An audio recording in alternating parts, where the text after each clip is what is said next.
Vous avez observé que le désir est insatiable. Quand on n'a pas ce qu'on désire, on souffre, mais dès lors qu'on l'a, on s'ennuie, et puis le désir réapparaît, comme le phénix qui renaît de ses cendres. Mais quel est le véritable objet du désir ? Eh bien, selon la tradition du Tantra, comme selon la tradition chrétienne, son véritable but, c'est pas les choses que j'ai l'impression de désirer sur le moment. Cette situation, cet argent, cette reconnaissance, ce pouvoir, cette personne, cette femme, cet homme, cette voiture, ce chien, ce chat, ces enfants, ce voyage, cette nourriture. Non, en réalité, il y a un objet, il y a un but au-delà de toutes ces choses. Et c'est Dieu. C'est ce que Augustin d'Hippone, Saint Augustin, appelle le Seigneur. Et il se demande, qu'est-ce que j'aime lorsque j'aime Dieu ? Eh bien, il n'aime pas simplement la beauté corporelle, ni la gloire temporelle. Il n'aime pas seulement la lumière amie de nos yeux, comme il dit, ni les douces harmonies des cantiques mélodieux, ni le suave parfum des fleurs, onguents et aromates, ni simplement le miel, ni les délices de la chair en ses étreintes. Ce n'est pas cela que j'aime lorsque j'aime mon Dieu. Est-ce que ça veut dire que quand on aime Dieu, on n'aime rien ? Non. Car quand j'aime Dieu, j'aime rien de tout cela en particulier, et pourtant j'aime une lumière, une certaine lumière, une sorte de voix, une odeur, une nourriture, une étreinte. Lumière, voix, odeur, nourriture, étreinte de l'homme, de la femme intérieure qui est en moi, plus moi que moi.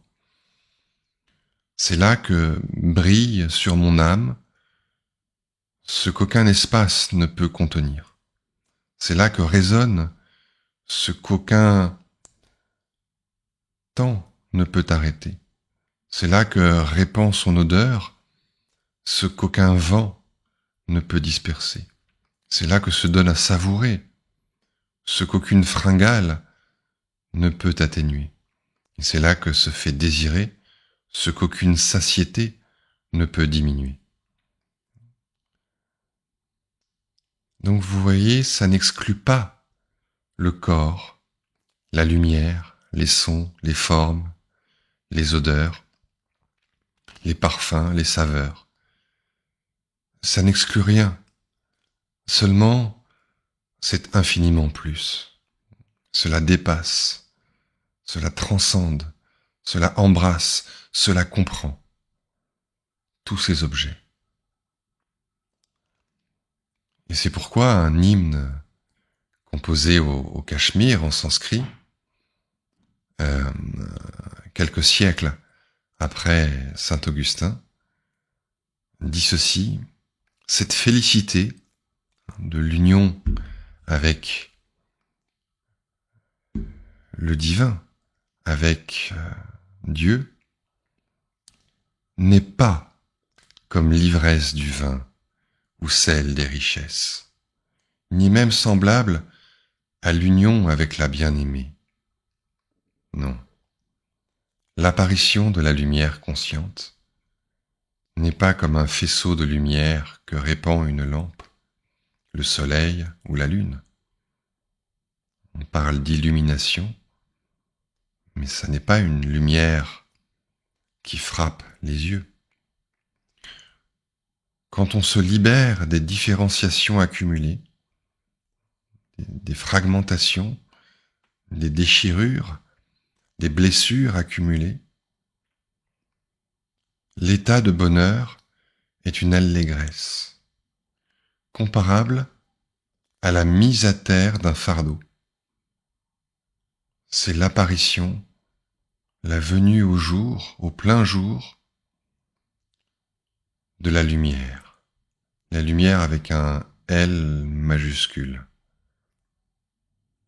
C'est l'acquisition d'un trésor qu'on avait oublié.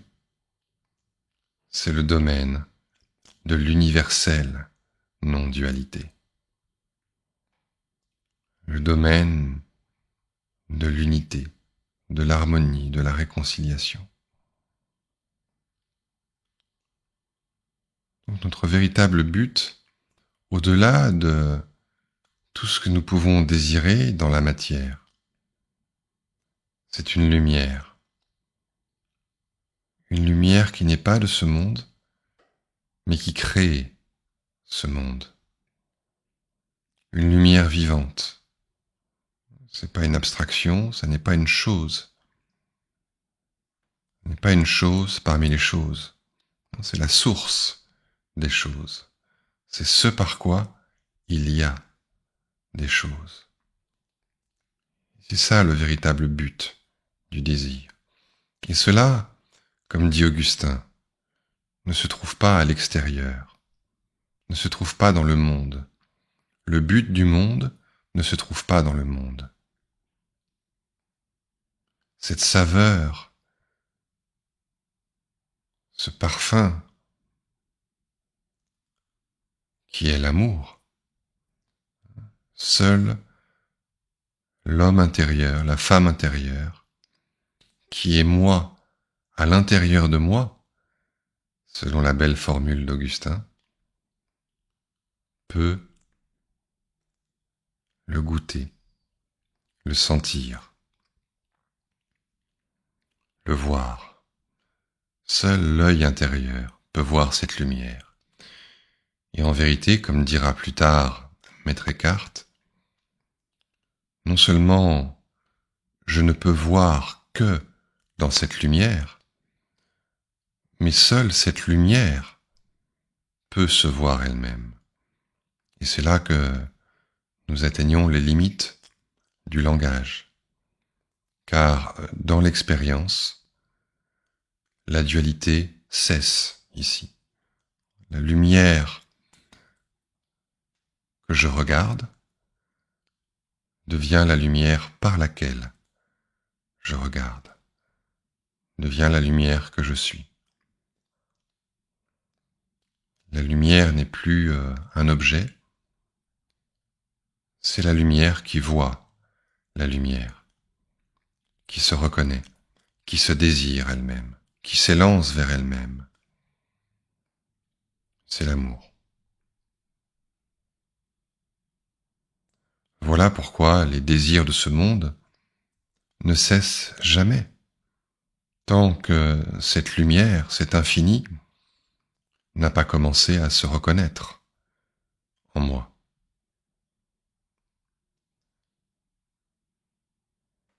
Voilà pourquoi le désir est insatiable.